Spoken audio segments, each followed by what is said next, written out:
Thanks a lot. Good evening, welcome everybody to this evening's session.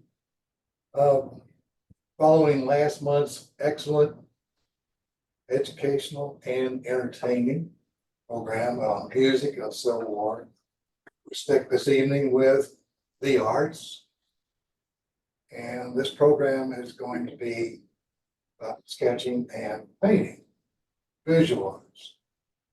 I'm reminded of a time over 65 years ago. I was a green off the farm college student. Seems that unless you were an art major, you were required to take some coursework in the arts. I chose appreciation of art. 16 weeks, 2 hours per week, in a dark auditorium, 4th floor of Jesse Hall, an auditorium, and we watched slides. There were slides back then with a projector and all that kind of stuff. No PowerPoint back then. With hundreds of slides shown by the instructor, I remember only one of the lot. It was a painting by a Spanish artist named El Greco. And the title of the painting was View of Toledo. It was a very dark and gloomy painting, as if anybody's ever seen it, knows that. And it kind of reflected my mood of sitting through this course at the time. Anyway, I guess I did develop some appreciation for art. And my taste mostly run to the local guys, Benton and Bingham, along with Russell and his Remington, the other guy. Anyway, and Bierstadt is another one I like. Anyway,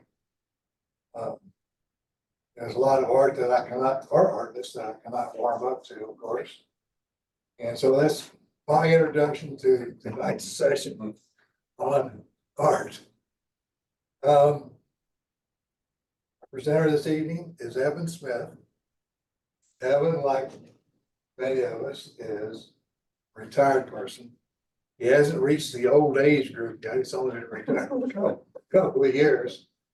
And he is doing what every retired person should do. He is out doing stuff. He attends OSHA classes. If you want somebody to go with you to a Civil War site, tell Evan, and Evan will get in the car and go with you. So without further ado, here's Evan with Frank Vizetelly, Civil War correspondent and artist. So Evan.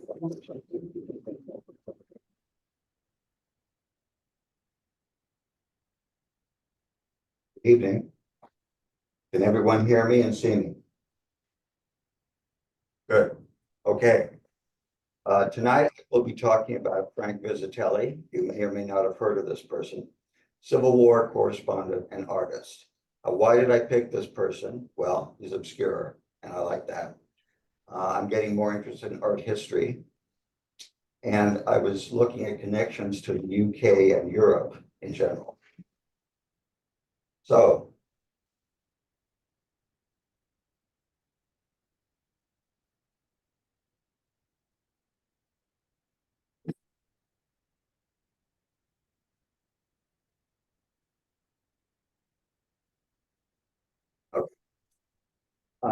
Frank Vizetelly was famous enough that Brady took a photograph of him. So there he is, and you also see a sketch up there. The sketch is fairly accurate, maybe a bigger mustache at that time. I'm going to talk about things in a very arbitrary order. It's not really a timeline. It's not as thematic as I often like to be. Brief bio. He was born in 1830, probably died in 1883, and you'll see later what we don't know exactly. The Illustrated London News, for which he worked, was founded by his brother Henry. Maybe you've heard that name because he did some dictionaries and grammars and things like that back in the day. Vizetelly was born in London, educated in France, went back and forth to England and France. He covered Garibaldi and Austria and all sorts of things. From 1862 to 65, he was pretty much the sole correspondent to the CSA from Illustrated London News. And in the fall, as we'll see, he shifted allegiance from north to south. He represented the English idea, at least at first, that slavery was repugnant to England, but slaves somehow became happy. That was their interpretation or excuse for what was going on. And at one point, he became an honorary captain to Longstreet. Who were some of his friends and contemporaries? Well, one was Gustave Doré, who did a lot of the illustration for Dante's Inferno. And another pictured here was William Makepeace Thackeray, who died in 1863, who wrote Young Barry Lyndon, which was made into the movie Barry Lyndon. Some of the battles he visited, and these are again in no order: Charleston, Chickamauga, I hope Andy's listening, Gettysburg, Fredericksburg, Fort Fisher, and several others. Some of his sketches I was unable to use without taking a photo on my cell phone or something because they are copyrighted and held by the Harvard Library or something like that. So I didn't quite get as many sketches as I wanted. But here he is. He was a European work, Volturno, in 1860. So I don't know if that looks familiar to you or not. You've probably seen that kind of sketch. It's not terribly different from some of the other people. But you can see that it's really not that far off from our American cousins. You can maybe see some shakos in there, but it's not that far off from what the Americans were wearing. Jumping ahead, here's a stampede from Bull Run. You can see a lot of action going on. Some of it is literally a little bit sketchy, shaded in and so on. Now this angered Secretary Stanton, and he barred Vizetelly from war camps. Remember, I'm not doing a timeline, so that's one thing that happened.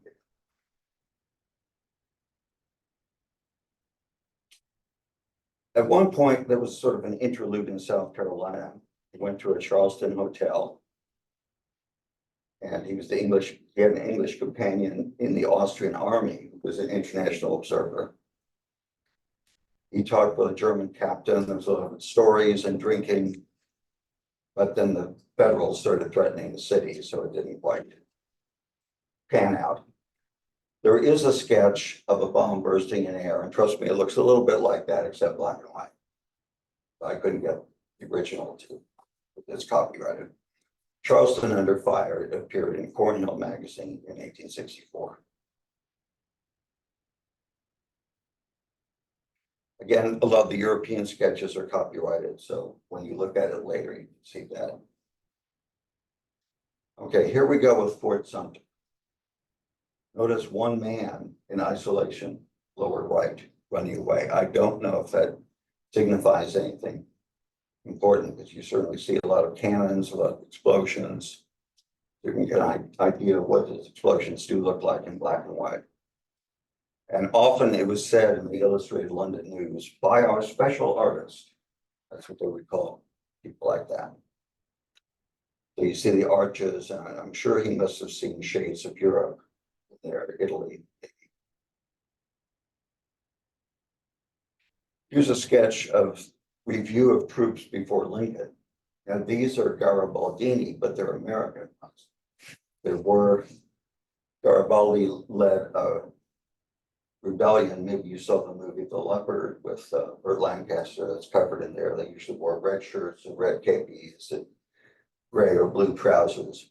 So they looked something like our Zouaves. That was in the 1850s. So as a tribute to that, there were some New York, or at least one New York regiment that called themselves the Garibaldi.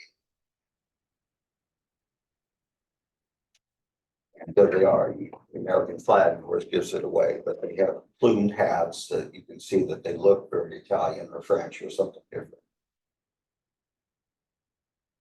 Here's another battle sketch involving a Stuart's man. You see the flag flying, that's very common.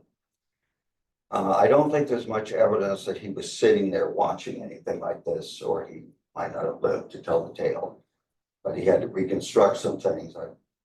I didn't see a lot of details in the biographies as to whether he crouched behind a hill or what he did to create these things, but most of it looks pretty accurate. Here's Fort Wagner in South Carolina. On my screen, it's a little bit brownish, not quite sepia. It's a little bit different than the way it comes across there.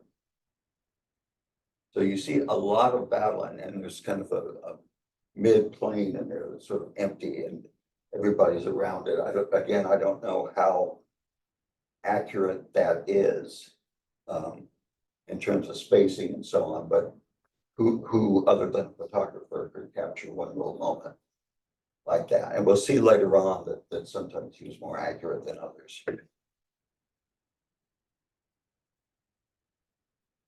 Okay, what he did was often considered the state of the art, or let's look at where he fits into that. A lot of sketches went often unfinished to Leslie's or Harper's by other artists, and sometimes they were redone or edited. And sometimes they were done to please readers, not to be so accurate. Other artists that you may have heard of that did this sort of thing, Wad is one of them. One time when there were a lot of giveaways at this table, there were several sepia toned ones by Wad. But there was kind of a limitation on the views of the war. There was more realism as the war progressed. And somebody pointed out that the horses galloping were not always very accurate, but that is hard to get in midstream. And I'm sure that somebody in art history knows exactly when they started doing it right. Okay, here's a more sepia one. This is with General Sickles and staff. He was on a reconnaissance mission in Northern Virginia. Yeah, I have some notes on this. Okay, it's late 1861. They're wading in the water, as you can see. Frank Vizetelly is in there. He's the civilian with the hat on the horse to the left. Sometimes he did paint or sketch himself in there. This was Major General Daniel E. Sickles. It's near Bud's Ferry, and it was a blockade attempt. A little quote from him. He said, "My reconnaissance with General Sickles in the bed of the Potomac was a most remarkable ride. For nearly the whole time, we had to wade our horses' girths in the river itself, sometimes even swimming. The banks being impractical in places, the neighborhood is Indian Head, close by the batteries." That's the sort of thing he wrote, a little bit elliptical, but so occasionally you do get some of these that are brownish. Among the cast of characters, Jeb Stewart is somebody he worked with. I thought this was kind of interesting considering some of the things that people say about movies today, that often the villain, although I doubt that he saw Stewart as the villain, it enters from the left. But there it is, and of course the Confederate battle flag and the plumed hat of Stewart. I don't know that the horses are badly drawn, but somebody probably thought they were. And there's Stewart's headquarters, and I believe that's Frank again in the lower left reading the newspaper, or perhaps one of the people back in the tent, more likely the guy with the hat. So that's a little bit sketchy, very, very gray, kind of shady and so on. But you see the tents and the trees and so on. One thing he liked was that some of the hats of the Southerners reminded him of the English Civil War, the Cavaliers. And first of all, here are some Dutch people. It was hard to get the right kind of English hats, but this is roughly what they look like, except I think the Dutch made them a lot bigger. But that's the kind of thing that he enjoyed seeing, the plume hats that reminded him of the royalist side.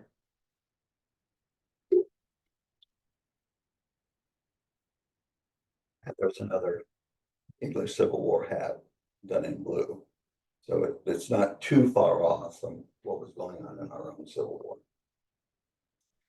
Here's Chickamauga. Confederate General Hood receives a wound there on his horse. You can see that some of these are taken from places that have been annotated in handwriting and so on. So someone is apparently trying to help him a little bit there. You see a lot of things going on. You see battle on the horizon, and then you see the two sides shooting at each other. Reinforcements apparently coming.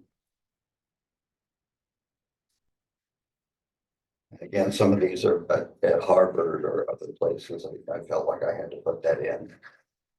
But if you watch it later, you can look up some of these yourself. Now, one thing I thought was really interesting, when I went to the Time Life Civil War book, somebody pointed out that there were at least two people doing the same battle, and that Vizetelly was supposedly more accurate. So what you see here is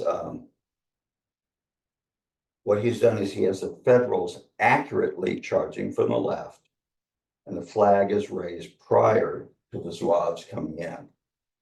Okay.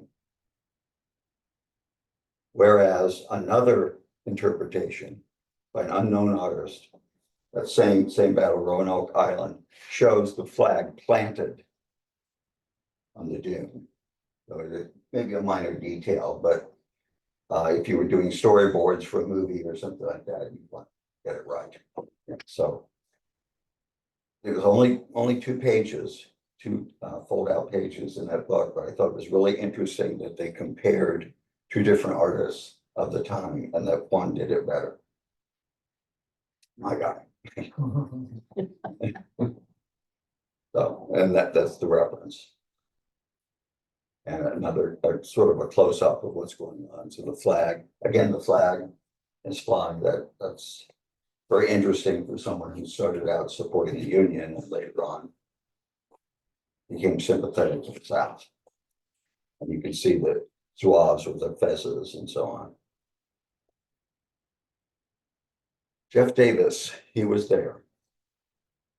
I'm not sure how he arranged that, but he did get to sketch some scenes of Jeff Davis, and especially his final moments in the Civil War. Shifting to Britain, we look briefly at Lieutenant Wolsey of Great Britain.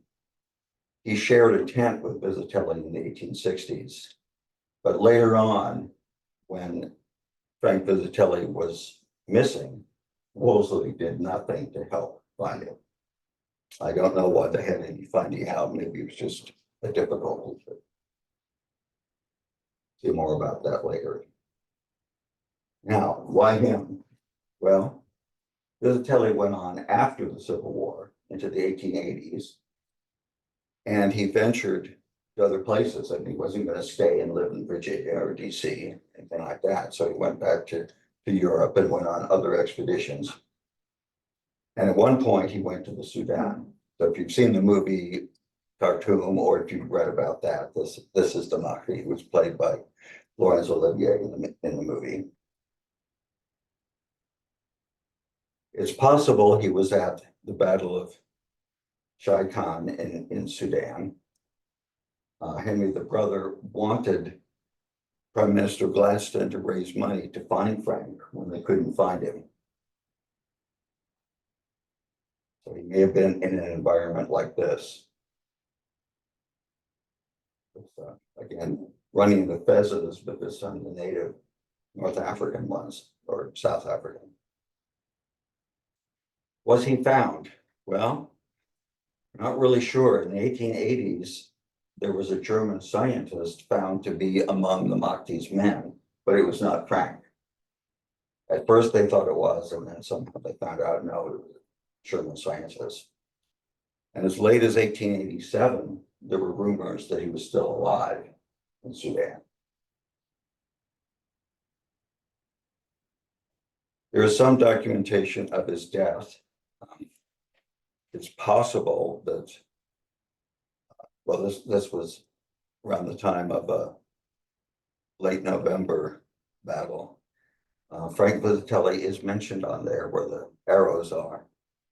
And also, and below him, and above him are some other names. One of them is another Frank Power, who was actually mentioned in the movie cartoon. I don't know if you remember pulling out a hand and saying, "Is this not the hand of Frank Power?"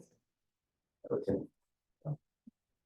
Now that we've done a little bit of a jumbled timeline, I'd like to look at the art, even though I'm no expert. One of the basics is the rule of thirds, dividing things into thirds, very, very basic. Sometimes there's a lot of detail or focus in the center. And when we look at Fort Fisher, we can see the interior and we can see cannons to the far right. So there it is, there's Fort Fisher. You see somebody, maybe more than one person falling at the left. You see all the ramparts and so on, and then the cannon and everything, the explosions. And you see people at the cannon, big one there, actually in the trench. Okay, so what I did was I just tried to simulate a few of the things. Took me forever to swirl around this falling soldier icon. It was not in the direction I wanted, but that's close enough.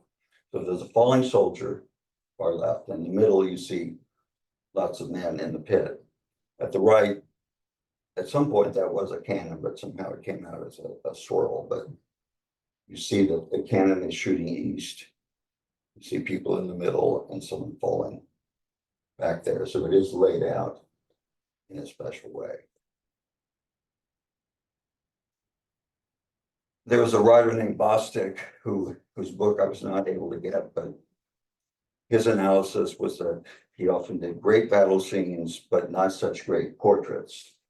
The faces were a little bit shady or something. Some were a little bit over dark.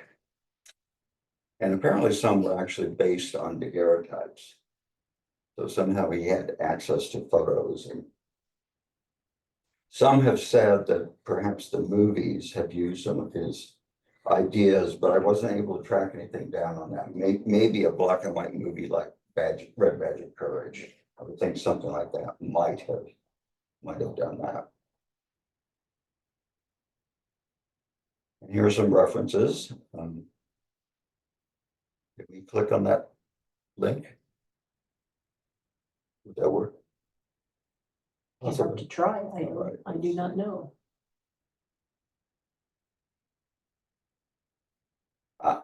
Okay, this is the source of some of my So information. it worked for you, but not Oh, for I see. anybody else. Okay, all right, well, So I'll go back. if you want it, what we can do. Oh, whoops, Okay. whoops. No, that's okay. Skip it. That's okay, All right. yeah. So anyway, Bostic does have a book called The Confederacy's Secret Weapon, which it's strange. I mean, I think he also talks about the Hunley in that book, but he's also talking about art. So it's interesting how this guy, it's almost like Forrest Gump, like he's there almost every time he needs to be. A lot of my information came from Poole. Vizetelly covers the Confederacy. You can find that at the MU Library and also at the State Historical Society. And that was written by someone whose ancestor may have met Vizetelly. And of course, the big Civil War sketchbook by Katz has a fair amount in it that is laid out by year. And Vizetelly doesn't show up much until about the middle. It kind of phases out near the end. And brings us to the end. So I will try to answer questions, but this is new research for me, and I may not know some of the details you'd like to know, but I'll try. Who did he work for? The Illustrated London News. Okay. Yeah. Not Harper's Weekly. No. There was a story I read somewhere where there were certain people who were sending sketches to what was not their main organ, and they got in trouble for it. I don't know who it was, someone named Russell or something. Was he a paid staff or was he paid by the item? I think he was paid staff since his brother founded Okay, the news. okay, family. Yeah, How did he decide to go to Civil War in America? I think he was bent there. I think they saw a lot of interest and they were concerned about slavery one way or the other. And they wanted an Englishman to cover it. They didn't expect him to change sides. They didn't expect him to say, well, I'm going to develop some sympathies to the South because I like their hats, and Stanton kicked me out. And I think I understand slavery better, and I like it was almost a Gone with the Wind or Lost Cause. Anachronistic as that might sound. It was like, these are the knights of the country. Going back to the somewhat documented death, Right. what was that item? Was that a, Oh, it was a column, I think, with a sort of a scroll on it with the list of, like a monument Right, of some yeah, kind? Okay, yeah. okay, thank you. yeah. Well, I've been really fascinated recently with this sort of docudrama on Apple TV called Manhunt. It's about John Wilkes and the pursuit of him, but I've become really, I guess, kind of what I like is Secretary Stanton. And so I'm curious of why did he get mad over that sketch of Antietam or wherever that was? It looked, he described it as looking too chaotic and anti-union or something like that. He didn't think, I mean, of course, the North lost, but I think it made that hit home a little too much. Just didn't portray the union in favor of his Yeah. favorable. Yes. Makes sense then if he was assigned from Europe, especially by his brother, that Right. he wouldn't send his stuff on to Harper. Those No. would be freelance people. They might not sell to whoever Right, might pay, right. but if he Right. was assigned correspondent, Yeah. he was expected to turn all his stuff to the people who were paying his salary and stuff. Right. Right, and he also, I should have mentioned this, that he came to some fame because the South, as far as my sources say, did not have a weekly. They didn't have anything like Leslie's Weekly or Harper's Weekly, so he was that much more important. I mean, Did correspondents in general, I guess him specifically, they traveled with the armies and slept in their tents and how did that yeah, go? yeah, I think that, I mean, they could easily, when they made the movie Gettysburg, they could easily have more than one British person there. Yeah. They chose to have one red uniformed person, I think representing Lawley or Lawless or whatever his name was, but there were others, and then correspondents and civilians. Anybody else? Anybody on Zoom? Comments, questions? So they never found the guy, right? Right. They, he was probably just killed or maybe made a slave and lived a few more years. Again, I said there were rumors, like 4 years after they think he died, there were still rumors that he might have been in Khartoum. Well, how did he get the cartoon? Did he go with Chinese Gordon or? Let's see, I think I don't think he went with Gordon, no, I can't remember what his route was. Since Wolsey didn't want to help find him, I don't think they had too much going on, but it was probably with the lower ranks. Of course, Gordon died about 1885, I think, so by 87, Gordon was a thing of the past. So why did Woolsey want to find him, or what was his issue? I didn't get a lot of the information on that, but there was some, I don't remember, some political thing, maybe having to do with loyalty to the prime minister or something like that, but it was not important enough to find. It was, He just disappeared during a battle, and after that, they don't know if he died during that battle somehow, or. that's a possibility, yeah. Or again, he could have been made a slave, or I don't know if he learned any Arabic or anything like that, but maybe they tried to make him a mercenary, who knows? Things could have happened. Disappeared. Yeah, And yeah. I hope somebody makes a movie about it. Well, even I'm one of these who knows nothing about art, but I really respect those who do. Tell me, if you would, the significance, I guess it was Jeb Stewart and charging from the left. Oh, What's the well, significance of I was kind that? of reading in something from the movie. So there's a tradition I've read about where villains come in from the left Oh. and the good guys come from the right. I don't know how much that's really used, and it may have stopped in the 60s or 70s. Villains come in. Yeah, supposedly Left, it okay. came up when I've other. always from the left. I've always from the left. Yeah. Hey, I've been called a leftist all my life. I know it. Yeah, I think it came up when they were restoring Lawrence of Arabia, because there was a piece of celluloid, and I don't know why they didn't look at where the emulsion was, but supposedly they figured out that this is an entrance from the left because it was not the villain, one of the villains. So that's one of the things that sticks in my mind, but it's derivative, so. So symbolism is kind of baked in. Yeah. Not prototype, but Yeah.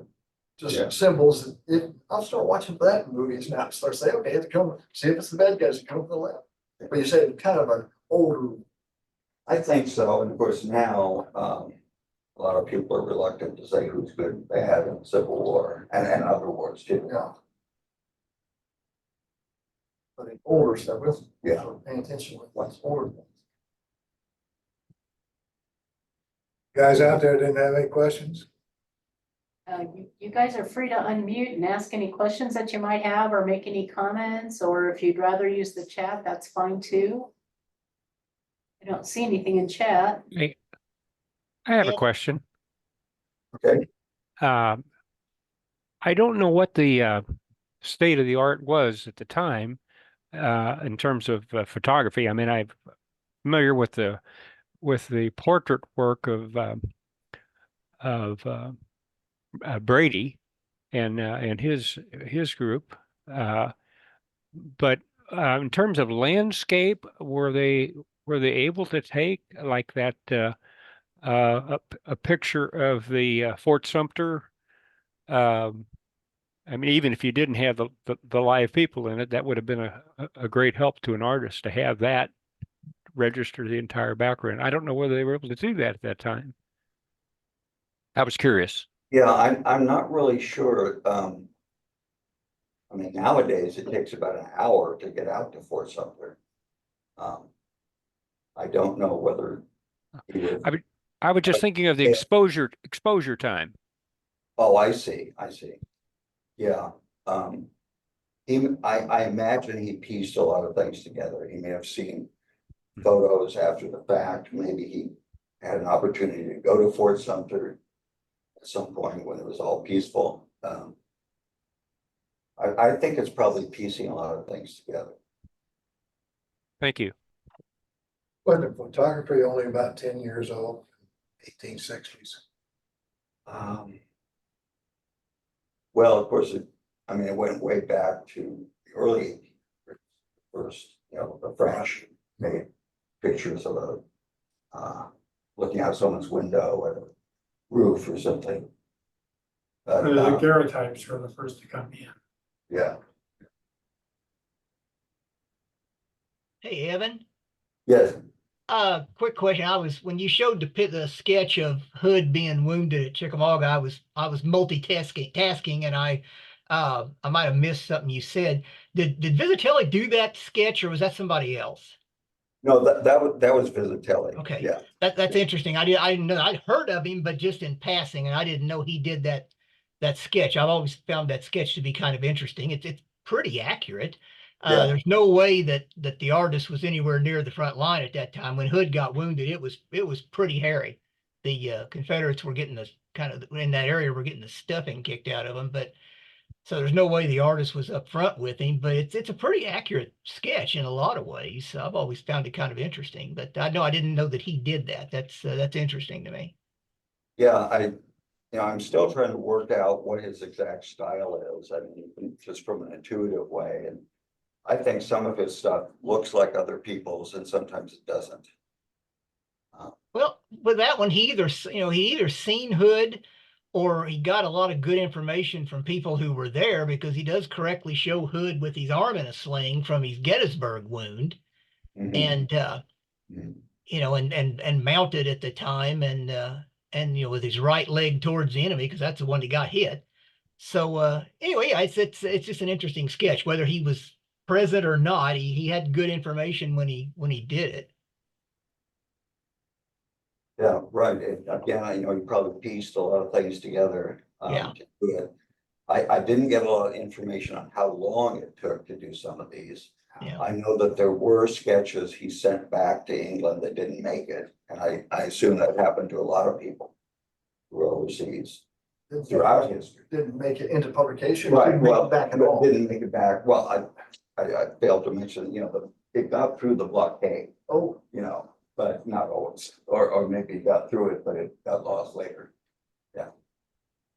I guess that would be, when he was on the Union side, it wouldn't be as big a problem, but once he Right. got over to the Southern side, Yeah. harder to get your stuff out.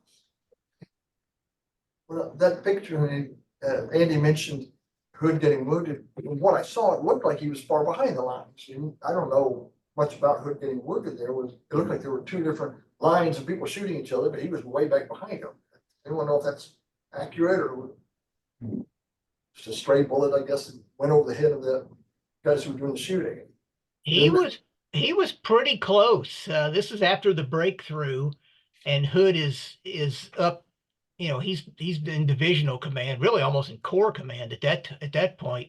He's pretty close. They started to run into some resistance, and he of course goes forward. And they were getting his old brigade and a couple others were really getting hammered right there, and then he gets shot through the leg fairly high. I mean, the amputation was pretty risky. But yeah, he was fairly close though. Hood was definitely providing, if not up in the frontline leadership, pretty damn close to it.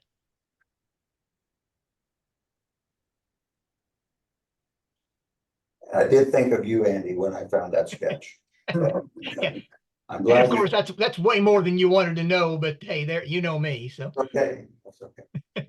I kind of have a question more. Yeah. So even we're supposed to be able to tell by just looking at the sketches if they're pro-Southern or pro-Northern, or, I mean, like this here, Well. it just looks to me like a general getting wounded. Right, yeah, I mean, from the shading he uses, it's very hard to tell whether it's meant to be blue, gray, butternut, brown. The guy behind him with the blanket roll, I mean, that's very Confederate, maybe a little stereotyped, a plumed hat, blanket roll, it looks like his uniform might be gray or something. The others, it is a little hard to tell. I mean, I would have thought it was a Union being shot myself right off. I didn't have the captions. Well, here's just another comment that's way more than anybody wants to know, and I'll shut up here in a second. But a lot of when the Longstreet's men went west in the late summer, in September of 63, a lot of them, not all, but a lot of those two divisions had been issued new uniforms not long before they left. And those were British made. They were dark gray jackets and light gray trousers. Well, from a distance, that looks a lot like dark blue jackets and sky blue trousers. And there were instances of Federals seeing these guys coming out of the woods and thinking, who are they? They look like they're our men, because their gray uniforms were a little bit different than what we would consider a normal Confederate uniform. And the Army of Tennessee rarely had much gray. Those guys were all in butternut. So, again, that's neither here nor there. But as far as their uniforms, their Hood's men they looked like Federals because of those new uniforms. Right. And I also wonder, now that I think about it, how much he was affected by like what he saw in Italy and so on. I mean, was he trying in some way to make everybody look blue? Because a lot of European uniforms were with different trim and different trousers. I don't know.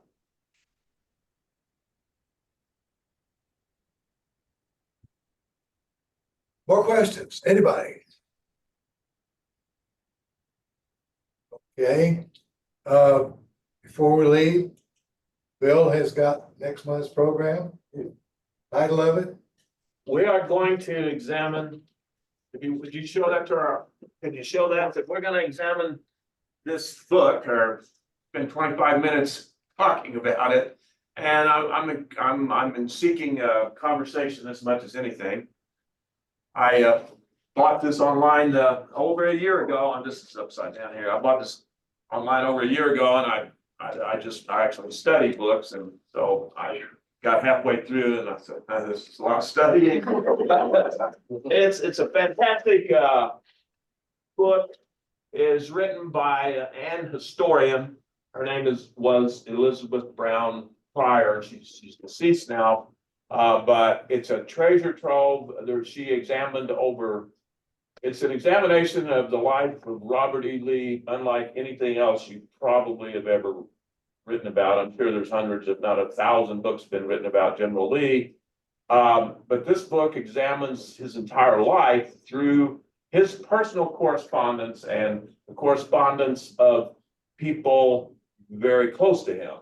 It examines there's personal correspondence. She reviewed she estimated over 10,000 pages of original manuscript in order to write this book. And it's everything, including General Lee at the Academy, the Mexican War, his relationship with his family, his somewhat troubled childhood, everything about, and the part I like the best so far is General Lee's contribution to engineering science, like when he was stationed in St. Louis. But the part we're probably going to examine is the reason I bought it in the first place.